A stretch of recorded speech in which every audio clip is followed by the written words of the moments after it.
আসসালামু আলাইকুম। প্রিয় দর্শক, অন্য মঞ্চের আলাপ চাইতায় আপনাদের সকলকে আমন্ত্রণ জানাচ্ছি। 500% ট্যারিফের হুমকি, তারপরে চরম ভাবে মিথ্যে কথা বলা, এরপরেতেও ভারতের কোনো নরণচরণ না হওয়ায়, নরেন্দ্র মোদীর কাছ থেকে কোন রকম বার্তা না পাওয়ায় হতাশ আমেরিকা।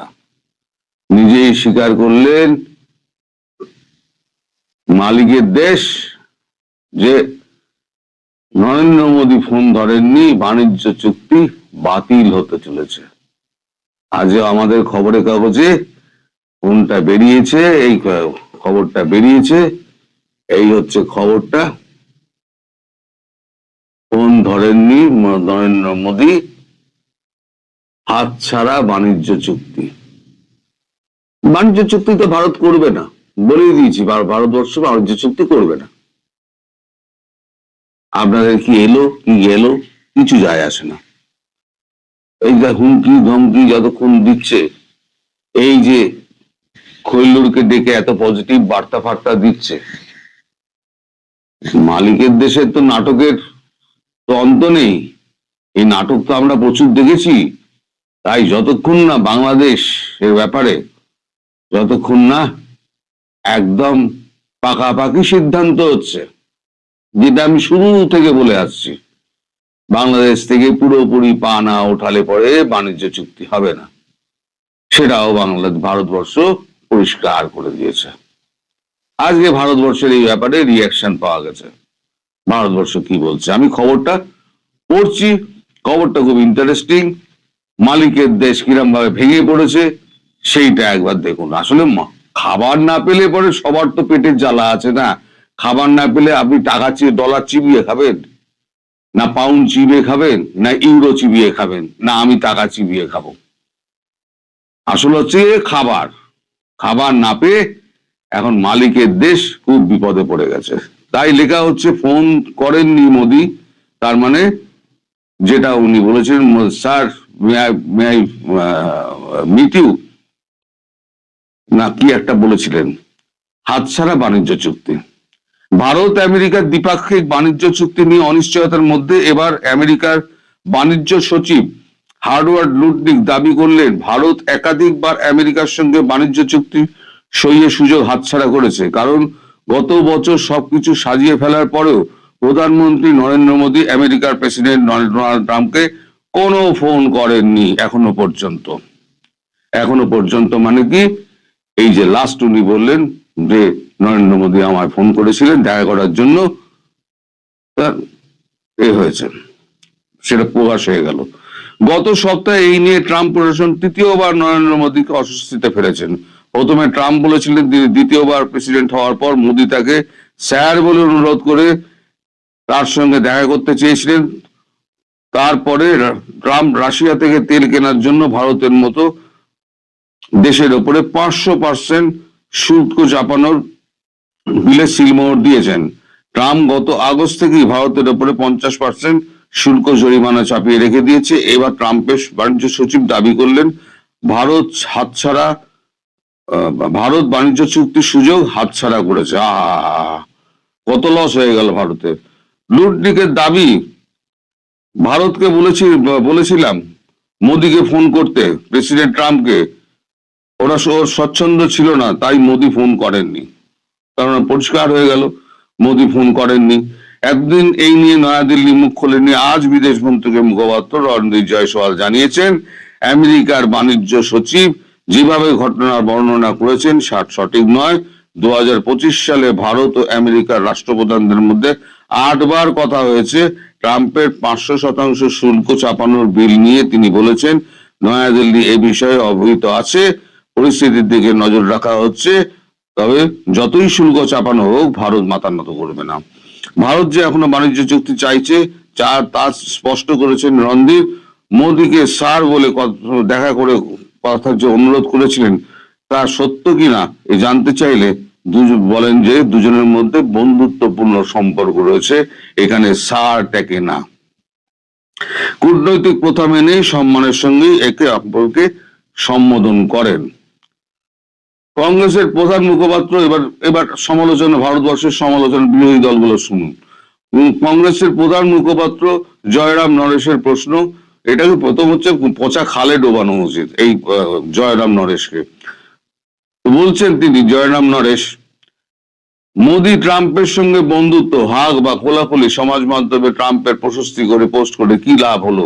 তার কটাক্ষ, হাগ না রাহা পোস্ট না রাহা, ক্যা সে ক্যা হো গয়া, গয়া বেওফা তেরায় দোস্তি মে।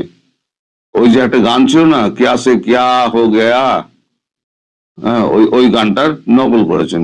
বিদেশ মন্ত্রক সূত্রের ব্যাখ্যা, গত জুনে মোদির সঙ্গে ট্রাম্পের ফোনে কথা হয়েছিল।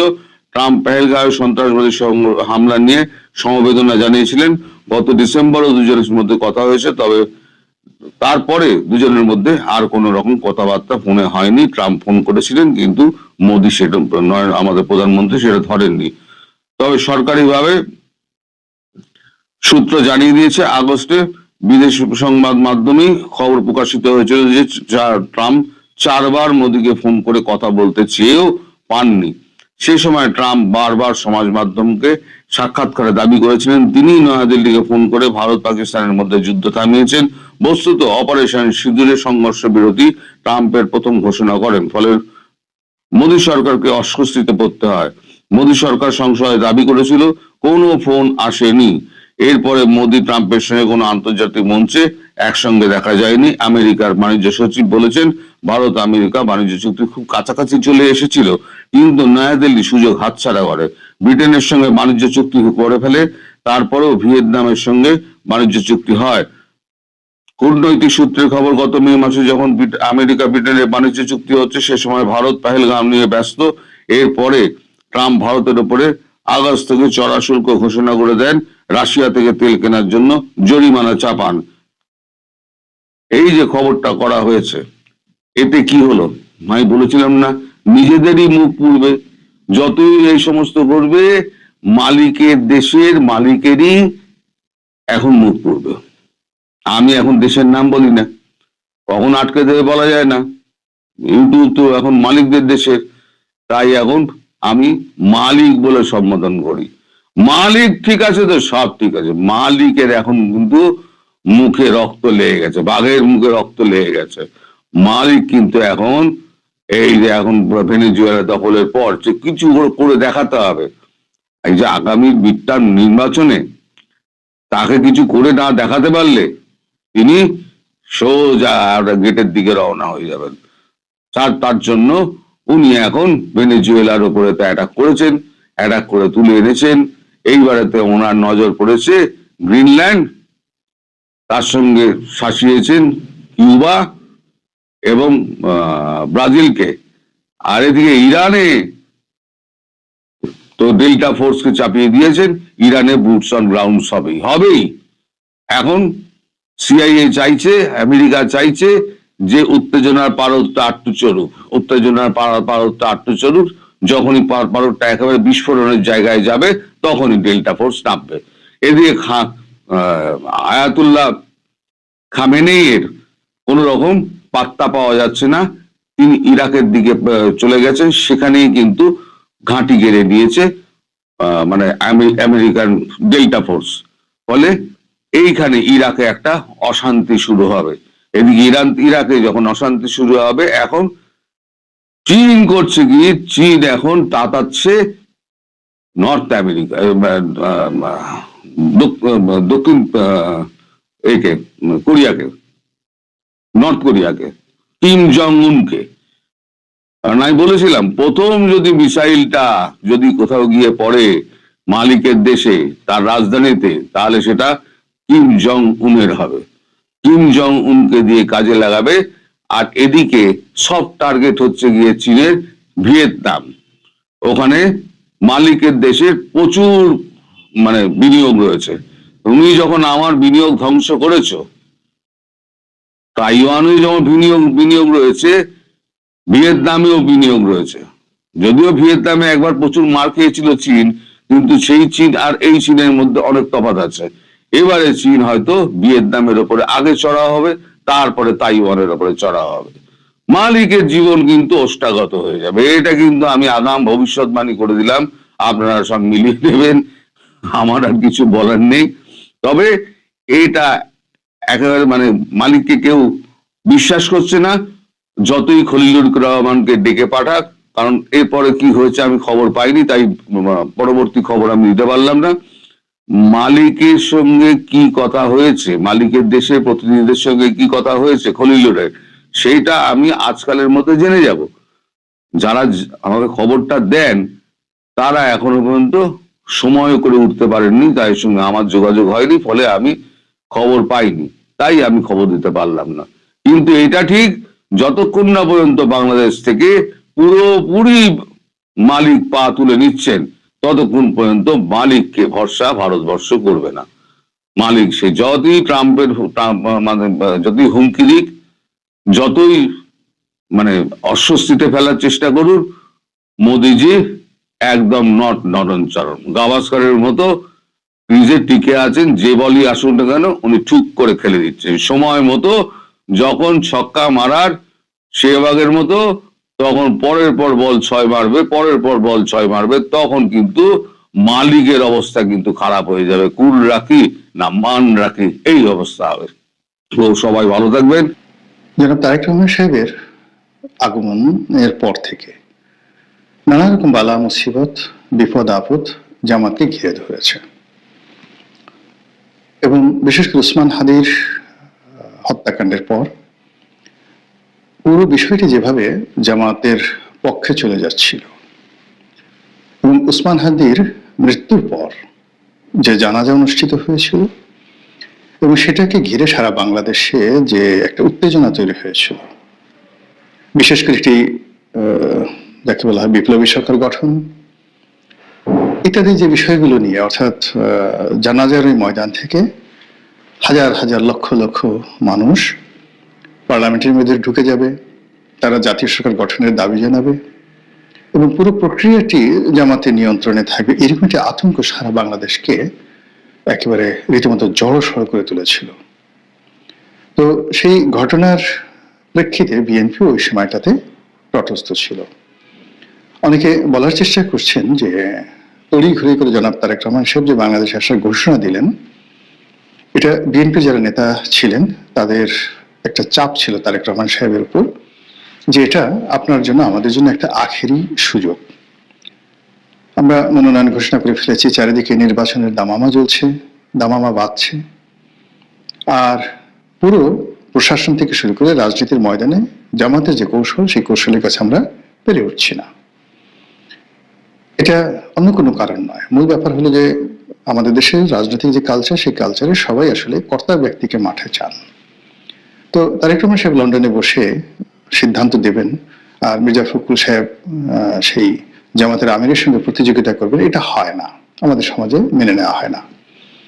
প্রথম কিছুদিন লেভেল প্লেয়িং ফিল্ড যেটা বলা হয় রাজনীতির, সেখানে বিএনপির যারা শীর্ষ নেতা তাদেরকে জামাতের আমিরের সমপর্যায়ে মনে করা হতো বা সমপর্যায়ে স্থান দেওয়া হতো।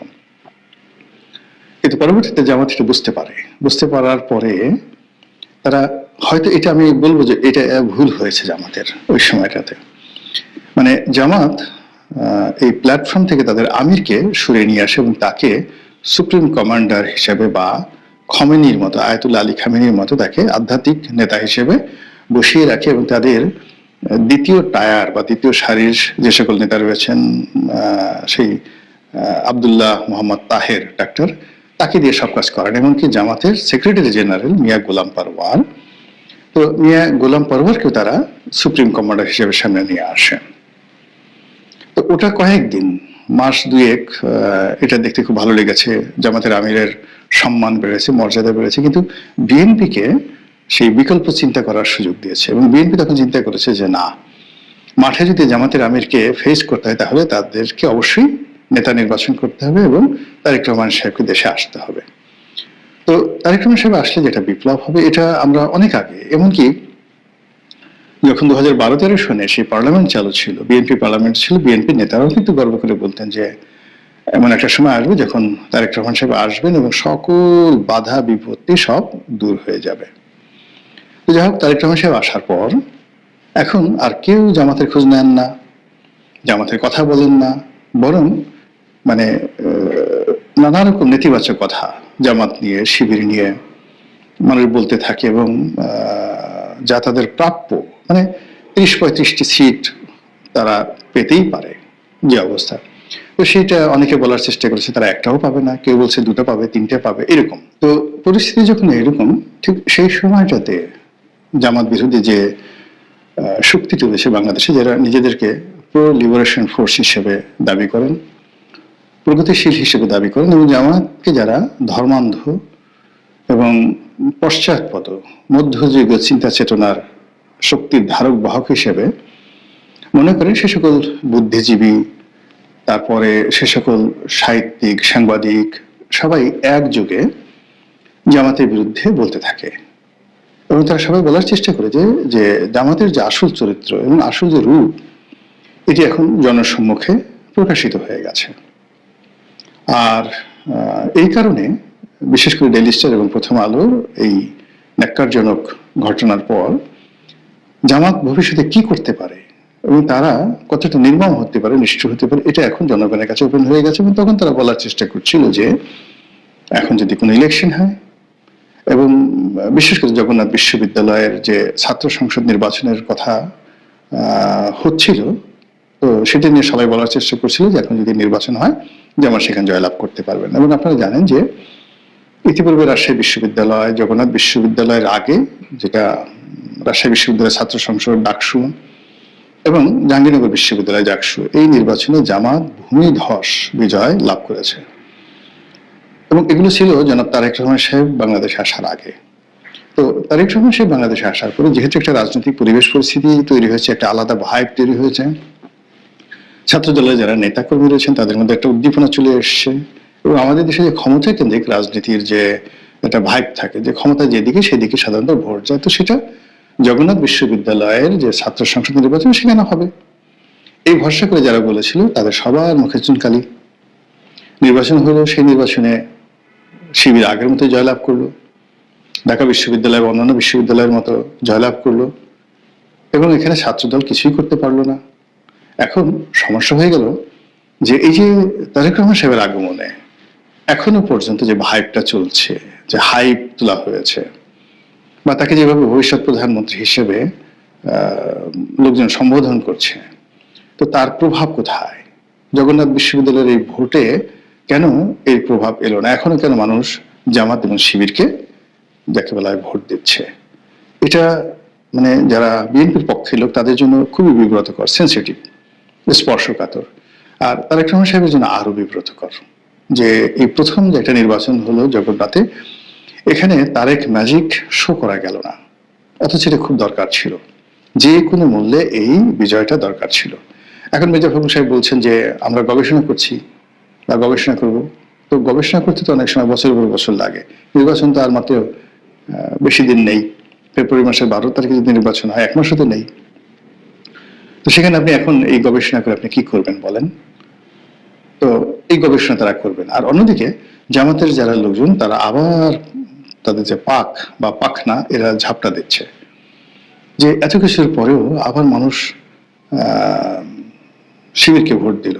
মানে এরা তো যেন তেন মানুষ নয়। জগন্নাথ বিশ্ববিদ্যালয় এই মুহূর্তে বাংলাদেশের শ্রেষ্ঠত্বের দিক থেকে দ্বিতীয় পর্যায়ের, মানে দ্বিতীয় second famous university.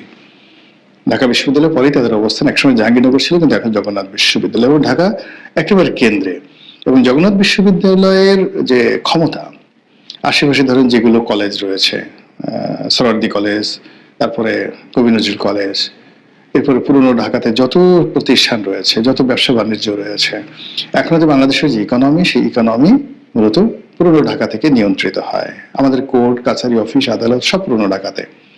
Dhaka DC office, জজ অফিস, মেট্রোপলিটন পুলিশের অফিস, এমনকি কারণ মানে কেরানীগঞ্জে জেলখানা, সব এর যে এই সেন্ট্রাল পয়েন্টে জগন্নাথ বিশ্ববিদ্যালয়ের যারা ছাত্র সংসদে থাকবেন তারা ঢাকা বিশ্ববিদ্যালয়ের চেয়ে ক্ষমতাধর।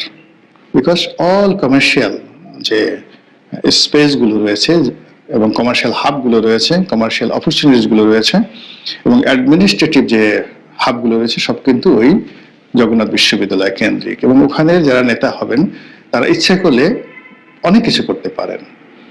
এবং অর্থনীতির একেবারে চাকা না, ঠিক হৃৎপিণ্ডটা, ইসলামপুর ধরেন, বংশাল, তারপরে মিটফোর্ট, নবাবপুর, এই পুরো অঞ্চলটা তো জগন্নাথ বিশ্ববিদ্যালয়ের যারা নেতা তাদের কথা মতো চলে। সদরঘাট তাদের কথা মতো চলবে, বুদারাঘাট তাদের কথা মতো চলবে, কেরানীগঞ্জ তাদের কথা মতো চলবে। তো কাজে সেই জায়গাটাতে জামাত ঢুকে গেছে, একেবারে ঢাকার গেটওয়ে, সব কমার্শিয়াল গেটওয়ে। পাশে বাংলা বাজার আছে, বাংলা বাজারের পরে আলু বাজার আছে, বেগম বাজার আছে, মানে যত পাইকারি বাজার আছে কাঁচামাল থেকে শুরু করে সবকিছু এখনো পর্যন্ত ওই এলাকা নিয়ন্ত্রণ করে।